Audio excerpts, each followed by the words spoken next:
Hello everyone, வணக்கம். Welcome to Preethi's diaries. இந்த வீடியோவில் இன்றைக்கி நீங்கள் பார்க்க போகிறது நாங்கள் ரீசெண்டாக போயிட்டு வந்த அந்தமான் ட்ரிப் பற்றி தான். The best time to visit Andaman பார்த்தீங்கன்னா அக்டோபர் டு மே. நாங்கள் விசிட் பண்ணது ஆஃப் சீசன் தான். ஆனால் லக்கிலி நாங்கள் விசிட் பண்ண 4 ஐலாண்ட்ஸ்லேயுமே மழை அதிகமாக இல்லை. ஸோ மோஸ்ட்லி எல்லா வாட்டர் ஸ்போர்ட் ஆக்டிவிட்டீஸுமே எங்களால் என்ஜாய் பண்ண முடிஞ்சுது. அந்தமானில் பார்த்தீங்கன்னா மொத்தம் 572 தீவுகள் இருக்குதுங்க. அதில் 38 தீவுகளில் மட்டும்தான் மக்கள் வாழறாங்க. அந்த 38 தீவுகளில் 4 தீவுகள் தான் நாங்கள் கவர் பண்ணோம் இந்த ட்ரிப்பில்.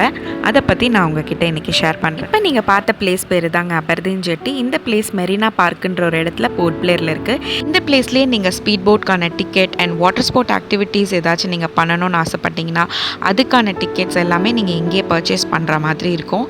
அவங்க ஆஃபர் பண்ணுவாங்க என்னென்ன வாட்டர் ஸ்போர்ட் ஆக்டிவிட்டீஸ் எந்தெந்த ஐலாண்ட்ஸில் அவைலபிளாக இருக்குது. Like for example parasailing, jet ski, glass bottom boat ride, sea walk, snorkelling, banana ride, kayaking, submarine. இது ஒன்றுத்துக்குமே தனித்தனி சார்ஜஸ்ங்க. இது ஆப்ஷனல், நீங்கள் விருப்பப்பட்டால் எடுக்கலாம், இல்லை எனக்கு வேணான்னு சொல்லிடலாம். இந்த ஸ்பீட் போட் சார்ஜஸ் பார்த்தீங்கன்னா 370 rupees per head நம்ம பே பண்ணுற மாதிரி இருக்கும். இது வந்து ஷேர் பேசிஸ் தான். நம்ம ஒரு 8+ பேசஞ்சர்ஸோடு நம்ம போகிற மாதிரி இருக்கும்.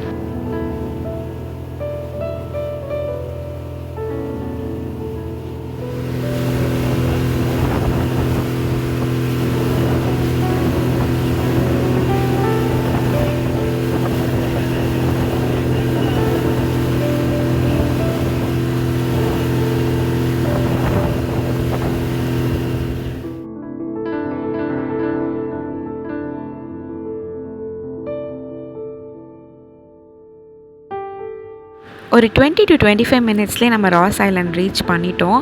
அதுக்கப்புறம் இங்கே வந்து பார்த்தா ஒரே நிறைய மான்கள்லாம் இருந்தது. அப்புறம் மயில் நிறைய பார்க்க முடியும். இந்த ஐலாண்டில் வந்து ஸ்பெஷலே அதுதாங்க.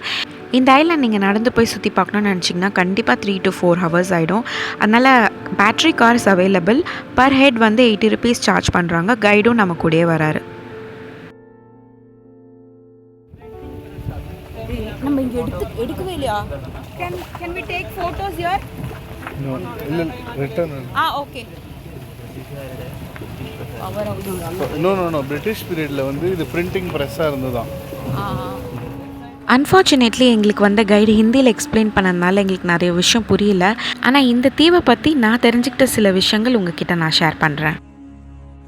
நம்ம இந்தியா சுதந்திரம் கிடைக்கிறதுக்கு முன்னாடி, அதாவது 1857 நம்மளோட இந்திய சுதந்திர போராட்ட வீரர்களை எல்லாம் அடக்கிறதுக்காக ஒரு கண் காணாத இடத்துல வந்துட்டு ஒரு சிறையை கட்டணும் அப்படின்னு ஆங்கிலேயர்கள் முடிவு பண்ணுறாங்க. அதாவது அந்தமானில் 1858 2000க்கும் மேற்பட்ட ஃப்ரீடம் ஃபைட்டர்ஸ் எல்லாம் கொண்டு வந்து இந்த 200 ஏக்கர் காடாக இருந்த இந்த தீவை அவங்கள வச்சே சுத்தம் பண்ணி பிரிட்டிஷ் அதிகாரிகள்லாம் தங்குறதுக்கான பிளேஸ், அவங்க வழிபடுறதுக்கான சர்ச்சு, என்டர்டெயின்மெண்ட் கிளப்பு எல்லாமே நம்ம சுதந்திர போராட்ட கைதிகளை வச்சு கட்டிக்கிறாங்க. இது எல்லாம் கட்டி முடிக்கிற வரைக்கும் பிரிட்டிஷ் அதிகாரிகள் மட்டும் தாங்கள் வந்த சொகுசு கப்பல்லே தங்கிக்கிட்டு கைதிகளை மட்டும் இந்த தீவில் தங்க வச்சிடுறாங்க. அதாவது திறந்த வெயில்லையும் கொற்ற மழையிலையும் தங்க வச்சிருக்காங்க. 2035 கைதிகள் மொத்தம். இவங்களை வழி நடத்துறதுக்கு வெறும் 165 பிரிட்டிஷ் காவலர்கள் மட்டுமே இருந்திருக்காங்க. இப்போ நீங்கள் பார்க்குற பெரஸ்பெட்டேரியன் சர்ச் கிட்டத்தட்ட 100 வருஷம் பழமையானது. இந்த சர்ச் கரும்பாறை கற்களாலையும் பர்மா தேக்காலையும் இட்டாலியிலிருந்து இறக்குமதி செய்யப்பட்ட கண்ணாடிகளாலும் கட்டமைக்கப்பட்டிருக்கு. இந்த உடைந்த உயரமான கட்டிடங்கள்லாம் அந்த மரங்களோட வேறு ஏறி இருக்கிறத பார்க்க ஒரு மாதிரி வித்தியாசமான ஃபீலிங்ஸ் கொடுக்குது. நமக்கு கொஞ்சம் பயமாகவும் இருக்குது.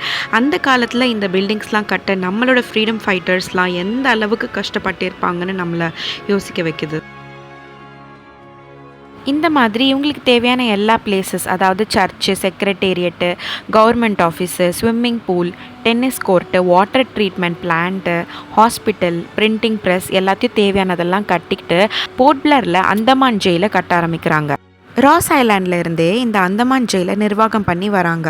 1941 வரைக்கும் ராஸ் ஐலாண்ட் தான் அந்தமானோட தலைநகரமாக இருந்திருக்கு. 1941 பார்த்தீங்கன்னா ஒரு பயங்கரமான எர்த்குவேக் ராஸ் ஐலாண்டில். அந்த கட்டிடங்கள்லாம் ரொம்ப டேமேஜ் ஆகிடுது. அதனால் போர்ட் பிளேர் அந்தமானோட தலைநகரமாக மாறிடுது 1941. 1942 வேர்ல்ட் வார் 2 சமயத்தில் ஜப்பான் இராணுவம் கைப்பற்றியதால் ஜப்பான் இராணுவத்தோட கூட்டு வச்சுட்டு இருந்த நம்மளோட நேதாஜி சுபாஷ் சந்திர போஸ் 1943 இந்த தீவில் நம்மளோட இந்திய கொடியை பறக்க விட்டுருக்காரு. அதனால் அவரை கௌரவப்படுத்துகிற விதமாக இப்போ இந்த தீவை நேதாஜி சுபாஷ் சந்திர போஸ் துவீப்னு பிரதமர் நரேந்திர மோடி 2018 160 அடி கொண்ட ஃப்ளாகை ஹாய்ஸ் பண்ணி நேதாஜி சுபாஷ் சந்திர போஸ் துவீப்னு பெயர் மாற்றம் செஞ்சுருக்காங்க. வேர்ல்டு வார் 2 ஜப்பான் லூஸ் பண்ணிட்டதுனால அவங்க வெளியேறிட்டாங்க. பிரிட்டிஷ் இராணுவம் இந்திய ஃப்ளாகை இறக்கி பிரிட்டிஷ் ஃப்ளாகை பறக்க விட்டுருக்காங்க. 2 வருஷத்தில் இந்தியாவுக்கு சுதந்திரம் கிடைச்சிருது. 1947 பிரிட்டிஷும் வெளியேறிட்டாங்க. ஸோ இந்த தீவை பராமரிக்க ஆள் இல்லாமல் இது ஃபாரஸ்ட் கண்ட்ரோலில் வருது. காலப்போக்கில் 1979 அந்தமான் அண்ட் நிக்கோபார் தீவோட பாதுகாப்பு காரணமாக நம்மளுடைய இந்திய இராணுவம் தங்களோட கட்டுப்பாட்டில் கொண்டு வராங்க ராஸ் ஐலண்ட் தீவை. சில வருடங்களில் பல சுற்றுலா பயணிகள் இந்த தீவுக்கு வர ஆரம்பிக்கிறாங்க. இந்த தீவோட பழமை மாறாமல் நிலநடுக்கத்தில் பாதிக்கப்படாத பில்டிங்ஸ்லாம் நல்லா பராமரித்து பாதிக்கப்பட்ட பில்டிங்ஸ் எல்லாம் அப்படியே விட்டுட்டு பொதுமக்கள் பார்வைக்கு அனுமதிக்கிறாங்க.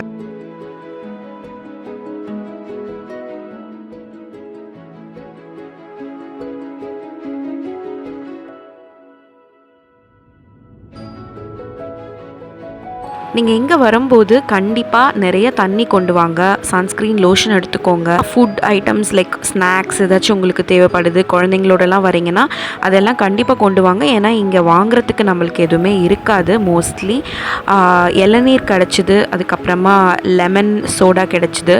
அது எல்லாமே பார்த்திங்கன்னா கொஞ்சம் காஸ்ட்லியாக தான் இருக்கும். பிகாஸ் இது தீவுன்றதுனால அவங்க கொஞ்சம் காஸ்ட்லியாக தான் விற்கிறாங்க எல்லாமே.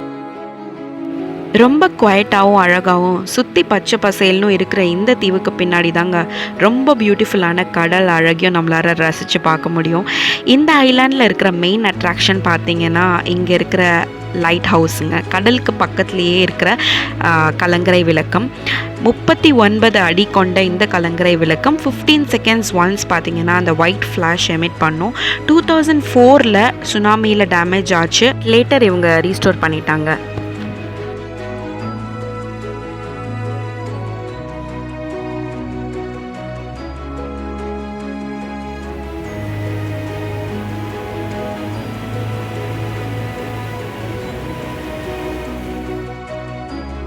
இந்த தீவில் நீங்கள் நிறைய மான்கள் பார்க்க முடியும், மயில் பார்க்க முடியும், முயல் பார்க்க முடியும். ஆண்கள் தான் நாங்கள் நிறைய பார்த்தோம், கூட்டமாக. அவ்வளோலாம் நான் லைஃப்பில் பார்த்தது கிடையாது. 1-2 பார்த்துருக்கோம். அது கூட ரொம்ப தூரத்தில் தான் பார்க்க முடியும். பட் இங்கே பார்த்திங்கன்னா நம்ம பக்கத்துலேயே மான்கள்லாம் நம்ம கிட்ட வரும். ஸோ ரொம்ப என்ஜாய் பண்ணோம். நம்ம சாப்பிட்ற ஃபுட் ஐட்டம் ஆர் நம்ம கொண்டு வர ஸ்நாக்ஸ்லாம் நம்ம இவங்களுக்கு ஃபீட் பண்ணக்கூடாது. இங்கே இருக்கிற அத்தாரிட்டிஸ் கிட்ட கேட்டுக்கிட்டு அவங்க கொடுக்குற இந்த மாதிரி பிரெட் இது மாதிரிலாம் நம்ம இவங்களுக்கு ஃபீட் பண்ணலாம்.